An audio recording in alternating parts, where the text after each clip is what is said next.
सभी साथियों को मेरा नमस्कार। साथियों, आज टेट का मुद्दा पूरे हिंदुस्तान के अंदर किस तरीके से शिक्षा क्षेत्र में तहलका मचा रहा, और भाई शायद कोई ऐसा सोच नहीं सकता कि भाई ऐसा भी हो सके। और जिन शिक्षकों का अपॉइंटमेंट पता चला आज से 20 साल पहले 30 साल पहले अपॉइंटमेंट आया, उनके लिए भी टेट की अनिवार्यता सुप्रीम कोर्ट के अनुसार अब होगी।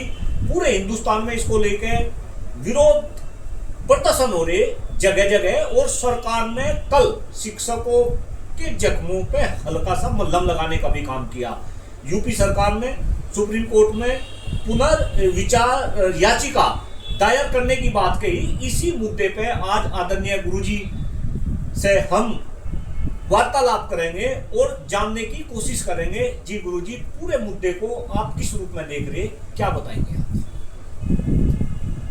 देखिए, ये जो मुद्दा शिक्षकों के साथ किया जा रहा है, शिक्षक बुद्धिजीवी विभाग से आता है जी, और शिक्षकों के साथ इस तरह की क्रियाएं करना ये न केवल असंवैधानिक है बल्कि उनका परिहास है। जब किसी पद पर कोई नियुक्ति होती है तो उससे पहले उसकी योग्यताएं निर्धारित होती है, उसका वेतन निर्धारित होता है, तत्संबंधी उसके कार्य निर्धारित होते हैं, तदुपरांत उसका नियुक्ति होती है। लेकिन यहाँ पर बड़ा मजाक, बड़ा परिहास शिक्षक के साथ ये है कि उसकी नियुक्ति हो चुकी है, वो कार्य कर रहा है पिछले 5 वर्ष से 10 वर्ष से, और अब उसकी योग्यता निर्धारित करने की बात सरकार कर रही है। तो या तो सरकार अज्ञानी है या वो शिक्षक को का मजाक बनाना चाहती है। नहीं गुरुजी, मैं आपकी बात को माफी चाहता हूँ, बीच में रोक रहा है। यहाँ सरकार बात नहीं कर रही, ये सुप्रीम कोर्ट का आदेश है। और मैं जरा ये दर्शकों की जानकारी के लिए बताऊं, अभी 3 दिन पहले मैं एक टीवी डिबेट में था, और उस डिबेट का लबोलबाब ये निकल रहा था कि सरकार कहीं ना कहीं सुप्रीम कोर्ट के माध्यम से ऐसा करा रही। एक अध्यादेश जो सरकार ने जारी किया था 2017 में, उसी को आधार बना के सुप्रीम कोर्ट का ये डिसीजन आया। तो कहीं ऐसा तो नहीं कि सरकार सुप्रीम कोर्ट को हथियार बना रही और शिक्षकों को जो है खत्म करने का काम कर रही? देखिए, सरकार राजनीति करती, शिक्षक राजनीति नहीं करता। शिक्षक जो है राष्ट्र हित करता है, राष्ट्र का निर्माण करता है। सरकारें राजनीति करती हैं।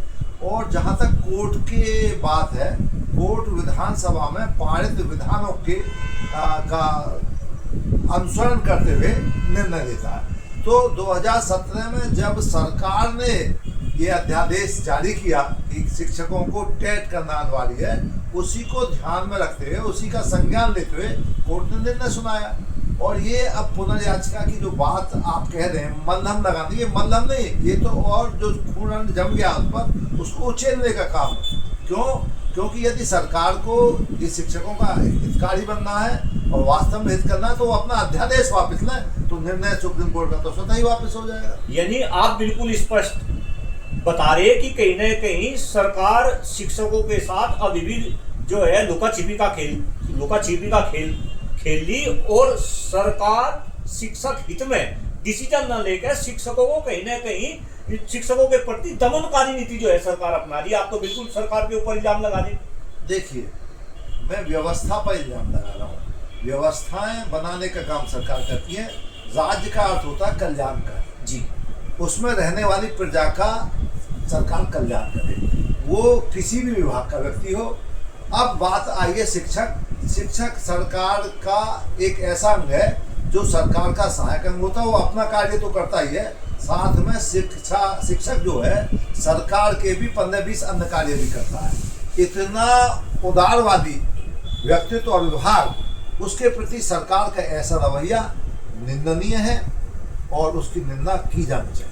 अब गुरुजी, मेरा सेकंड लास्ट क्वेश्चन है, शिक्षक को इस सिचुएशन में क्या करना चाहिए?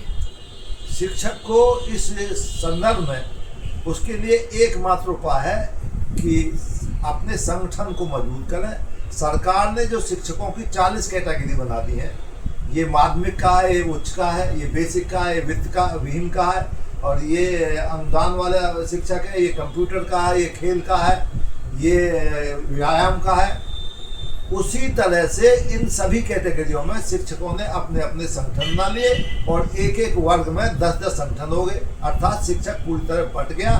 जो बटेगा वो कटेगा, ये तो सरकार का खुद का कहना है। और शिक्षक बढ़ गया तो कटेगा, अब निश्चित रूप से कटेगा। और शिक्षक यदि समझदार है तो सारे संगठनों को विहीन करके केवल शिक्षक के रूप में एकत्रित हो और सरकार को बताए कि सरकार ने अपनी ये नीतियां वापस नहीं दी, तो इलेक्शन में, आगामी इलेक्शन में वो शिक्षक इसका जवाब देगा। यानी कि आपका केवल और केवल लबोलबाब ये है कि जब तक शिक्षक एकजुट नहीं होगा तब तक शिक्षकों के खिलाफ सरकार इसी तरीके के जो है षड्यंत्र करती रहेगी। गुरुजी, अगर मैं अपना व्यक्तिगत अनुभव बताऊं, पिछले 1 दशक से मैं भी शिक्षकों को संगठित करने का काम कर रहा, जितना मेरे से हो रहा, लेकिन शायद जितनी सफलता मुझे मिलनी चाहिए थी अब तक मुझे भी इतनी सफलता नहीं मिले।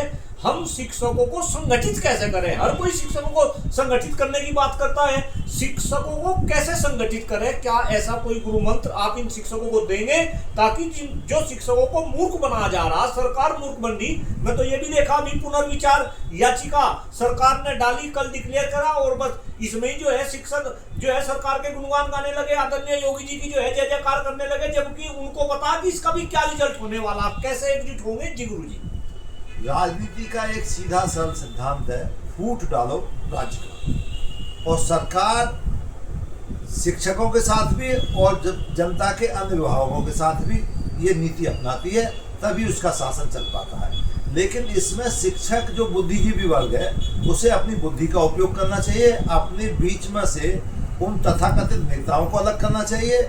उन संगठन जो रोजाना नए संगठन बना के खड़ा कर देते हैं वो भी एक तरह से शिक्षकों के शोषण में सहायक हो रहे हैं सरकार के साथ। शिक्षकों को केवल अपना नाम शिक्षक के रूप में जानना चाहिए और शिक्षक के रूप में कार्य करना चाहिए।